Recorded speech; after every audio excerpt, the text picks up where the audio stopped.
Let's take a brief look at the Gage Chivalry Pack DLC. This was the 11th paid weapon pack released for Payday 2 and is a crossover with the game Chivalry Medieval Warfare. I'm sure most of you remember Chivalry and its focus on, well, medieval warfare. This DLC brings weapons of old featured in that game into the comparatively modern setting of Payday 2. Let's start off with arguably the most popular addition in this DLC, the light crossbow. Any player who frequents One Down or is a dodge build connoisseur is likely familiar with this weapon, and for good reason too. Like all of the weapons in this pack, the light crossbow is not a firearm. Upon pulling the trigger, a single arrow is launched that has an arc and travel time. After that, it takes time to ready another arrow to fire. In the light crossbow's case, this takes a second and a half. While compared to most weaponry, this may appear as an inefficient method of eliminating targets, the considerable 750 damage per shot and 29 concealment make it a potent weapon for a dodge build.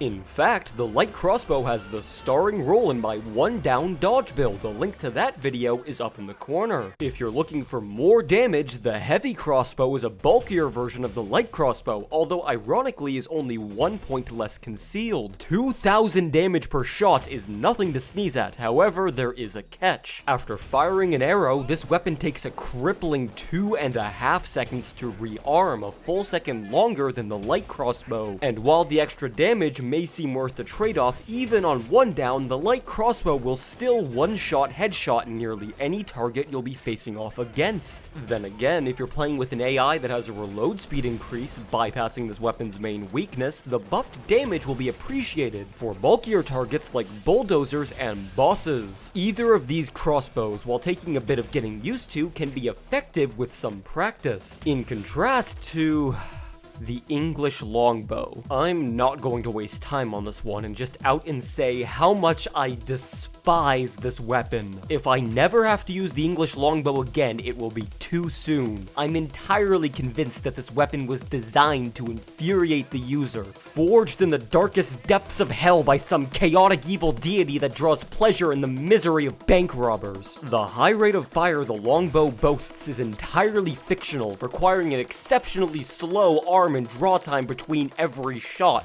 While one does not have to fully draw to fire a lethal shot, the damage and range will be severely neutered as a result. And God forbid you ever miss your target lest you incur a crippling rearm and re-aim time. I would much rather have hit scan bullets or even a crossbow over this obnoxious outdated armament. There is no fun value to be had in a weapon that is actively fighting against you. If you want to use a bow, the Planesrider bow from the Butcher's Western pack is faster, has higher concealment, and is far and away more entertaining. The lower damage is again a non-issue when aiming for the head. And yet both bows share a common problem of being unusable while downed, adding further to frustration. Overall, the English Longbow is the Alesso heist of weaponry. An interesting concept, but piled high with bullshit to make it objectively, appallingly, and offensively atrocious.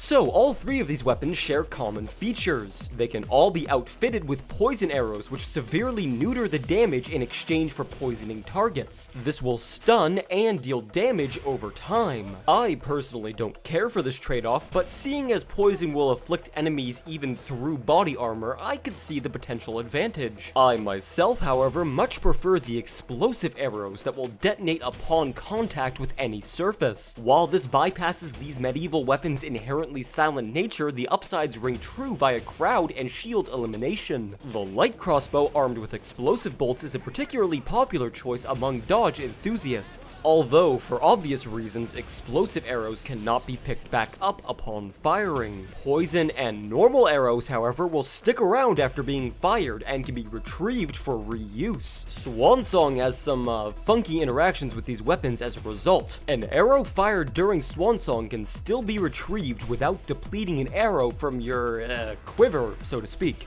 This is an effective method of generating ammo from scratch, although bear in mind, the crossbows will still have the same cooldown between shots as they usually would, despite a deceptive lack of animation. If you plan on using any of these weapons, I would highly recommend enabling throwable contours in the video settings. Speaking of throwables, let's move on to the Javelins added in this DLC. These are a unique throwable for sure. They deal a whopping 3,000 1,250 damage. This will one-shot practically anything in the head, including a bulldozer after their faceplate has been busted. On top of this, a lucky crit from low blow or unused strike will one-hit KO a bulldozer upon a body hit. Javelins are a useful backup weapon for one down due to their severe damage and ability to be reused. Do be careful, however. Just because they can be picked back up doesn't mean you can't lose them by accidentally hurling one off the side of the map. It only takes 3 misses to be left without Javelin. Anyways, let's move on to the melee weapons, which is what one would expect from a Chivalry crossover. We have the Buckler Shield, the Bearded Axe, the Morning Star, and the Great Sword.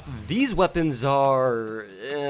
I mean, with the exception of the mace, these melee are painfully slow. The Buckler Shield does not actually protect against enemy melee as one may assume it would, and the Greatsword deals a, well, great amount of damage, but is in near every sense a worse version of the katana from the Jiro character pack. Considering the vast majority of melee weapons in this game are, let's face it, cosmetic and mostly for entertainment and snagging hostages, I can't completely discredit these weapons, but from a practical point of view, they're nothing special. Finally are the masks, being the Agatha King Veteran, Agatha Vanguard Veteran, Mason Knight Veteran, and Mason Vanguard Veteran. These masks are neat. That's it, really. I wouldn't use them myself, but for fans of Chivalry, they're a nice addition. And that's about it. So, was the Gage Chivalry Pack a good addition?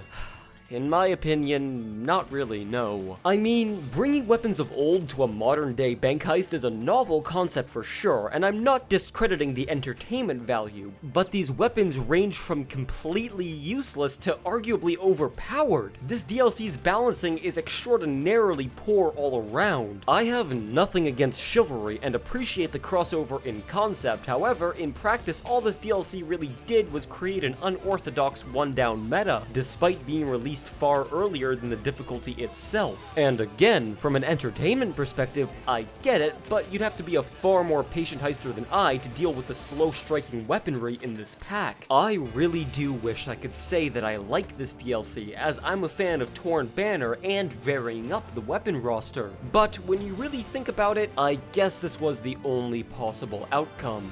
Bows and arrows in a game with assault rifles, rocket launchers, and high-powered snipers are all but guaranteed to be completely useless, and any attempt to improve them leads to being in the blind drunk's Jenga game that is Payday 2's balance comically OP.